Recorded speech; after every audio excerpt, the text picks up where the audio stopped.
Pernah nggak sih kalian itu terpikir bahwa semua negara-negara besar seperti kayak Amerika, China itu juga tetap punya hutang loh. Kalau Anda dengar persepsi hutang kan pasti ibaratnya miskin, stres, masih ada tanggungan. Tapi kenapa negara besar itu masih tetap berhutang? Bahkan yang negara dengan kekuatan ekonomi besar pun mereka masih berhutang. Nah, video kali ini saya akan menjelaskan kenapa negara itu berhutang serta dia berhutang sama siapa. Dan dari video singkat ini kalian akan paham mengapa sekelas negara besar pun masih berhutang.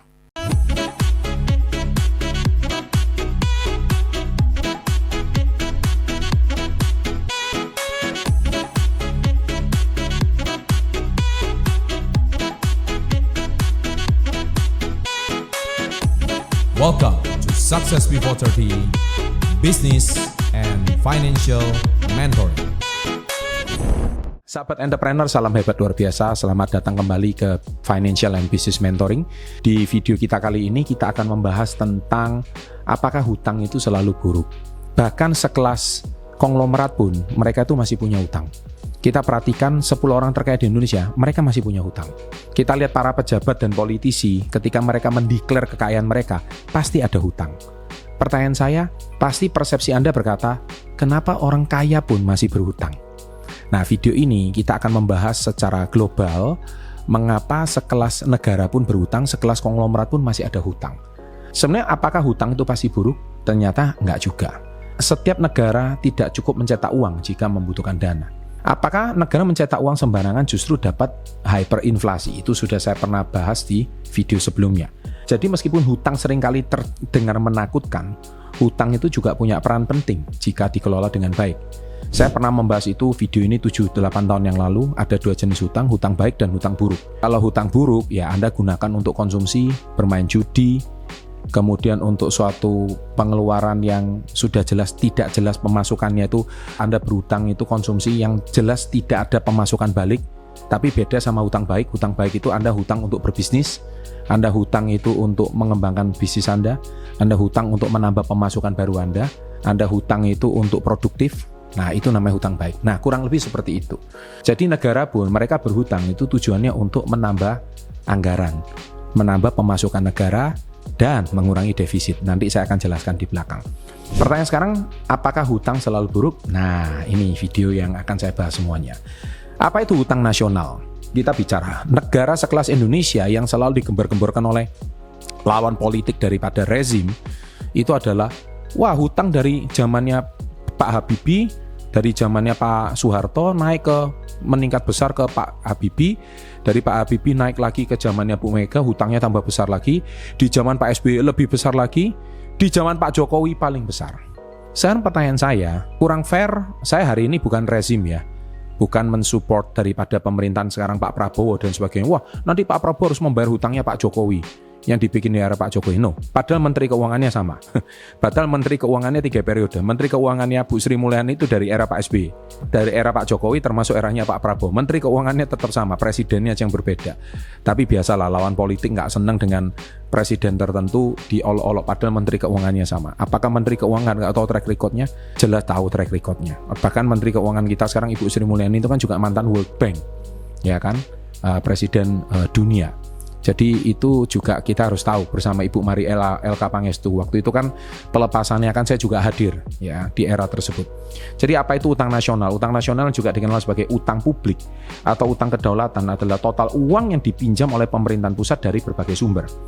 Penting untuk dipahami bahwa angka utang yang sering kita dengar seperti Amerika Serikat mencapai puluhan triliun dolar loh ya. Jadi Indonesia itu nggak ada apa-apanya. Indonesia itu masih nggak usah ngomong triliunan dolar, masih ceritanya masih ratusan miliar dolar gitu loh, nggak sampai T. Negara seperti Amerika itu puluhan triliun dolar gitu, mencakup pinjaman yang diambil oleh pemerintah federal, bukan utang pemerintah daerah ataupun utang pribadi warga. Pembagian ini membantu kita memahami batasan dan tanggung jawab pemerintah pusat dalam mengelola keuangan negara. Dengan begitu, kita dapat menilai apakah beban hutang tersebut masih dalam kendali atau sudah mulai mengancam stabilitas ekonomi.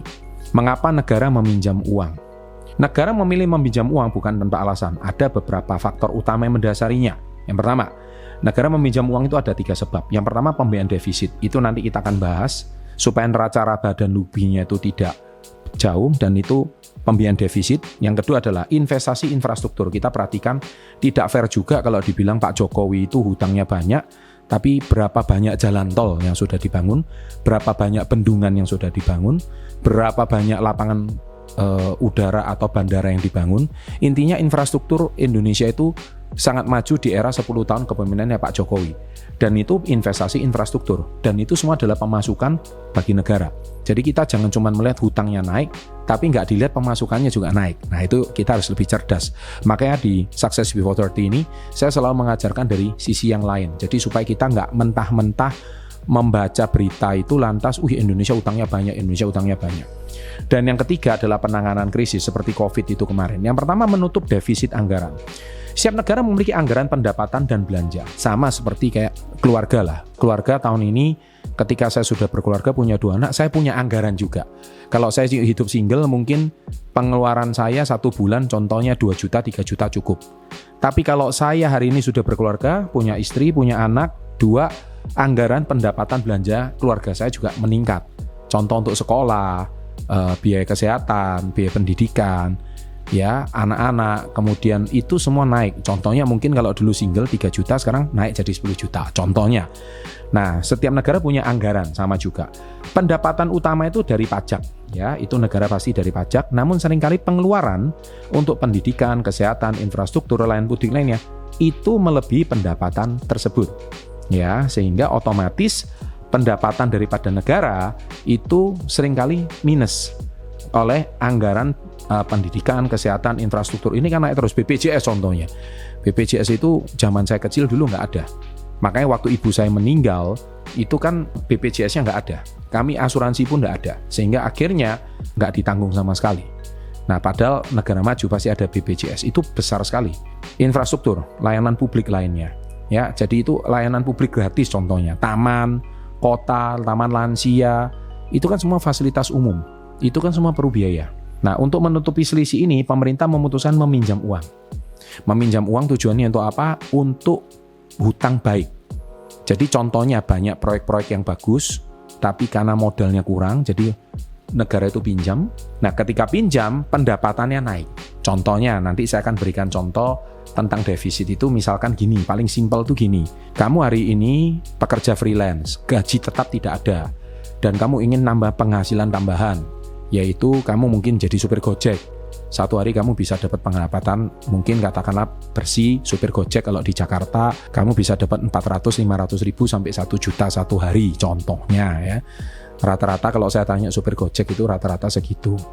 Nah, sehingga kan kamu punya tambahan penghasilan 400-500 ribu per hari. Tapi ketika kamu dapat tambahan penghasilan dibanding Anda sebagai freelancer ini, maka otomatis pendapatan itu kan menaikkan pendapatan. Dan di situ untuk Anda dapat 400-500 ribu, kamu butuh apa? Butuh mobil. Nah, itulah Anda akhirnya berhutang mobilnya. Jadi tujuannya berhutang mobil itu bagus, tujuannya untuk kerja. Tujuannya hutang mobil itu untuk apa? Tujuannya untuk meningkatkan pendapatan. Dan ketika Anda nyicil, Anda sudah menjadi supir Gojek contohnya 5 tahun, toh akhirnya di tahun kelima kan kamu dapat mobil. Ya, teorinya itu seperti itu. Tapi kamu kan memang butuh duit untuk berhutang mobil tersebut. Negara kurang lebih juga sama. Jadi sumber pendapatan itu ada, tapi tidak punya modal, dan tujuannya berhutang itu untuk beli mobil Gojek itu tadi. Nah, sama karena dapat menimbulkan dampak sosial dan politik yang merugikan. Mari kita, cara nutup defisit anggaran sederhana, yaitu pendapatan ditingkatkan, pengeluarannya sama. Jadi pengeluaran ini kan pasti sama, infrastruktur, kesehatan, negara itu sama, gitu. Nah, tapi pendapatannya kurang. Akhirnya karena cuma ngandalin pajak kan, akhirnya dengan cara apa? Meminjam hutang untuk mengurangi defisit anggaran. Jadi supaya defisit anggaran ini kan pengeluaran selalu lebih besar daripada pendapatan. Supaya menutup pengeluaran ini dan pendapatannya sama, dan akhirnya neraca laba rugi itu balance, di balance sheet-nya itu terakhir sama, akhirnya caranya nutup defisit, yaitu dengan cara berhutang. Tapi hutang yang produktif ya. Yang kedua adalah investasi untuk pertumbuhan. Utang tidak selalu negatif jika digunakan untuk investasi jangka panjang. Contohnya bangun jalan. Bangun jalan itu kan basic. Kita lihat sekarang China bisa jadi negara maju itu kenapa? Karena hampir setiap kota besarnya, template-nya semuanya sama. Semua infrastruktur bagus, propertinya maju, kemudian jalan-jalannya keren. Kita lihat, bahkan pembangunannya itu sangat pesat sekali. Kemudian jembatan harus dibangun, kalau enggak bagaimana Anda menghubungkan satu desa dengan desa yang lain? Tidak bisa. Sekolah contohnya harus, supaya SDM meningkat, sekolah itu harus ditingkatkan. Rumah sakit contohnya, ini memerlukan dana yang besar. Kita sekarang perhatikan juga banyak rumah sakit yang sudah jauh lebih maju dibanding 20 tahun yang lalu. Jika ditunda bisa menghambat pertumbuhan ekonomi. Dengan meminjam, negara bisa segera mengerjakan proyek infrastruktur yang nantinya akan meningkatkan produktivitas dan pendapatan, sehingga mampu melunasi hutang di masa depan. Yang ketiga adalah mengatasi krisis dan keadaan darurat. Kita tahu seperti baru-baru ini kan terkena COVID ya di seluruh dunia. Pemerintah harus segera mengeluarkan dana secara cepat untuk menjaga stabilitas ekonomi dan melindungi warganya. Kalau tidak, negara ini bisa hancur. Pada masa pandemi COVID-19, banyak negara mengambil pinjaman besar untuk mendukung sistem kesehatan dan memberikan stimulus pada sektor ekonomi yang terdampak. Jadi, tujuannya kita berhutang itu untuk mengatasi krisis dan keadaan darurat. Kebetulan baru saja kita mengalami COVID, jadi kita masih relate dengan ini. Nah, sumber hutang itu biasanya ada 3, ya. Yang pertama adalah bond, obligasi, yang sekarang produknya itu seringkali terkenal dengan namanya FR. Jadi dengan bunga sekitar 6-7% per tahun, FR. Kebetulan saya juga invest di bond seperti ini. Kenapa saya berani invest di bond? Tujuannya satu, karena saya yakin, saya percaya sama pemerintahan NKRI bahwa dananya memang digunakan untuk pembangunan, dananya digunakan untuk investasi, untuk kemajuan negara kita. Jadi kita harus percaya sama bangsa kita sendiri. Dan yang kedua adalah lembaga keuangan internasional. Ini yang selalu zaman dulu di eranya Pak Harto itu namanya IMF. Ya, tapi ini kalau bisa pelan-pelan dikurangi di World Bank. Dikurangin supaya kita berdikari di negara kita sendiri. Yang ketiga adalah berhutang sama negara lain. Contohnya kita sekarang berhutang sama Amerika juga, berhutang sama China juga, berhutang sama beberapa negara-negara lain. Contohnya sama China proyek kereta super cepat contohnya, ya kan? WUS itu contohnya. Itu kan masih hutang sama pemerintahan China. Tapi kalau dipikir-pikir ya masuk akal. Karena WUS itu kan berapa itu ya? Anda bisa lihat harganya juga murah, tapi kecepatan efisiensinya itu lebih luar biasa. Kebetulan saya udah naik WUS 2 kali. Jadi dan saya sering naik WUS di negara maju. Contohnya di China, di Jepang, saya juga naik WUS di negara mereka. Efektif, cepat, waktu. Oleh sebab itu, itulah hutang yang baik. Kemudian, pemberi pinjaman domestik. Pemerintah menerbitkan obligasi atau bond kepada bank, perusahaan, atau pribadi. Ketika masyarakat membeli obligasi, mereka pada dasarnya memberikan pinjaman kepada pemerintah dengan imbalan bunga. Nah, pemberi pinjaman domestik itu contohnya saya. Ya. Yang kedua, pemberi pinjaman asing. Investor dan pemerintah asing juga turut serta dalam pembelian obligasi suatu negara. Misalkan Jepang dan Tiongkok dikenal sebagai salah satu pemegang obligasi Amerika terbesar. Partisipasi asing ini menunjukkan kepercayaan internasional terhadap stabilitas ekonomi negara tersebut, meskipun pada saat yang sama menambah kompleksitas pengelolaan utang. Nah, itu bond ya. Jadi contoh kita pinjam, negara besar pun juga sama. Yang ketiga, bank sentral. Secara teori, pemerintah bisa meminjam langsung dari bank sentral melalui mekanisme yang disebut monetisasi uang, yaitu dengan cara mencetak uang baru. Namun praktek ini jarang dilakukan karena berpotensi menimbulkan inflasi tinggi. Biasanya bank sentral memberikan obligasi dari pasar sekunder sebagai bagian dari kebijakan moneter untuk menjaga kestabilan ekonomi. Nah, oleh sebab itu, dengan monetisasi uang, kita itu mengerti bagaimana negara itu juga butuh hutang untuk membiayai proyek-proyeknya mereka. Nah, apakah hutang itu buruk? Jawaban ini sering muncul, apakah hutang itu berarti kegagalan ekonomi? Jawabannya nggak sesederhana itu. Ya, saya pun juga punya hutang, meskipun saya punya tabungan kan. Itu saya pribadi. Kenapa? Ya itu tadi. Kenapa kok kita harus menggunakan dana sendiri? Kalau kita dengan berhutang, kita tidak perlu investasi yang sudah ada ditarik, nggak perlu. Tapi kita bisa menciptakan hutang dan kalkulasinya masuk akal, dan biaya profit daripada ini untuk bisa membiayai hutang, kita bisa nambah aset yang baru. Sesederhana itu. Utang dapat berdampak positif jika digunakan untuk mendanai proyek-proyek produktif yang mendorong pertumbuhan ekonomi. Misalnya, jika hutang digunakan untuk membangun infrastruktur, hasilnya bisa meningkatkan produktivitas, menarik investasi, dan pada akhirnya menghasilkan pendapatan pajak yang lebih tinggi. Namun, jika hutang dikelola secara sembarangan, menumpuk, beban bunga yang harus dibayar bisa menggerus anggaran dan layanan publik seperti pendidikan dan kesehatan. Akibatnya, meskipun secara nominal negara itu memiliki banyak aset, jika proporsi pengeluaran untuk bunga terlalu tinggi, kemampuan negara dalam memenuhi kebutuhan dasar rakyatnya akan terancam. Jadi apakah hutang itu buruk? Nah, Anda bisa menilai sendiri. Rasio hutang terhadap PDB dan batas utang. Salah satu indikator penting untuk mengukur kesehatan keuangan suatu negara adalah rasio hutang terhadap produk domestik bruto (PDB). Rasio ini menunjukkan sebagian besar utang dibandingkan dengan kapasitas ekonomi negara. Misalkan jika rasio utang adalah 60%, itu berarti utang setara 60% dengan nilai PDB. Walaupun tidak ada angka pasti yang menentukan apakah suatu negara aman dari risiko hutang atau tidak, banyak ahli menganggap bahwa rasio di bawah 60% masih tergolong aman. Ya wajar dong. Artinya kalau Anda cuma tergolong utangnya nggak sampai 60% dari total, itu masih aman. Sama seperti kalian kalau mau ngajukan KPR, kan itu pasti minimal 30% dari jumlah pinjaman dari penghasilan Anda yang ada. Misalkan gaji Anda 10 juta, maka biaya kredit maksimal yang bisa untuk mengangsur itu 3 juta. Nah, itu kurang lebih rasionya di 30%. Kalau negara itu 60%. Di samping itu, beberapa negara memiliki mekanisme hukum berupa batas hutang, debt ceiling, yang mengatur jumlah maksimal hutang yang dapat ditarik. Meskipun batas ini seringkali dinaikkan untuk menghindari kegagalan pembayaran, keberadaannya menunjukkan upaya untuk menunjukkan kenaikan fiskal. So, yang sering saya bahas dengan Pak Tony, debt to GDP ratio. Jadi debt to GDP hutang berbanding dengan debt ceiling GDP ratio itu 60%. Itu masih oke. Upaya meminimalisir risiko hutang berlebihan. Pengelolaan hutang yang bijak memerlukan strategi jangka panjang. Ada beberapa langkah yang dapat ditempuh untuk meminimalisir risiko hutang.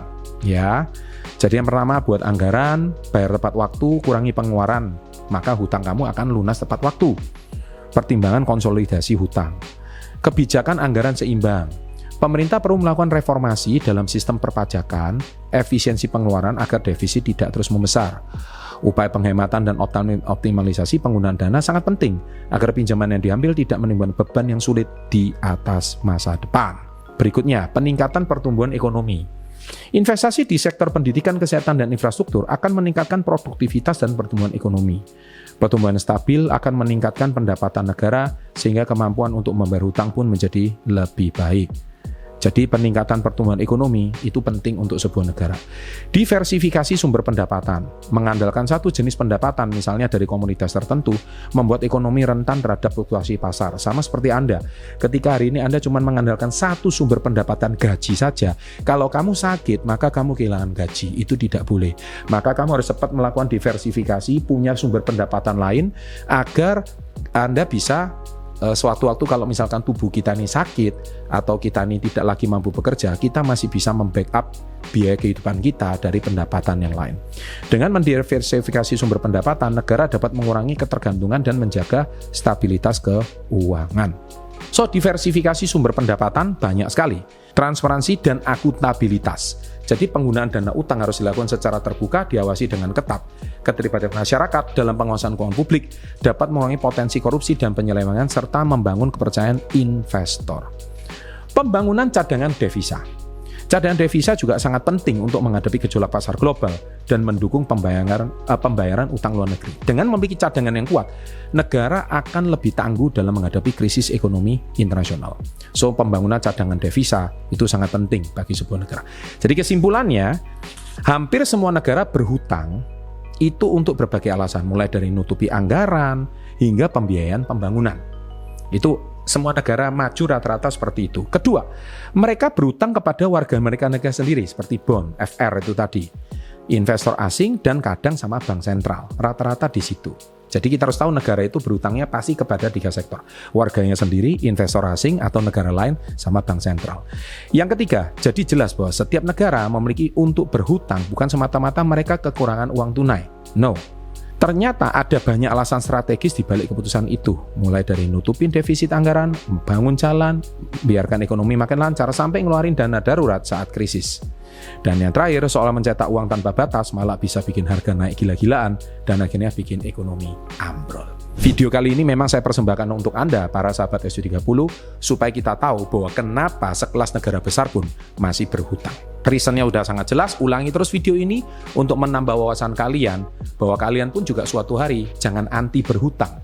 Kalau kalian berhutang, itu tujuannya satu, untuk mempunyai sumber pendapatan yang lebih baik. Sah-sah aja hutang. Makanya saya selalu bilang, ada good debt, ada bad debt. Ada hutang yang baik, ada hutang yang buruk. Kalau Anda bisa gunakan hutang yang baik dengan bijak, niscaya keuangan ekonomi keluarga Anda akan terus bertumbuh. Sukses untuk Anda, jangan lupa like-nya, and always salam hebat, luar biasa.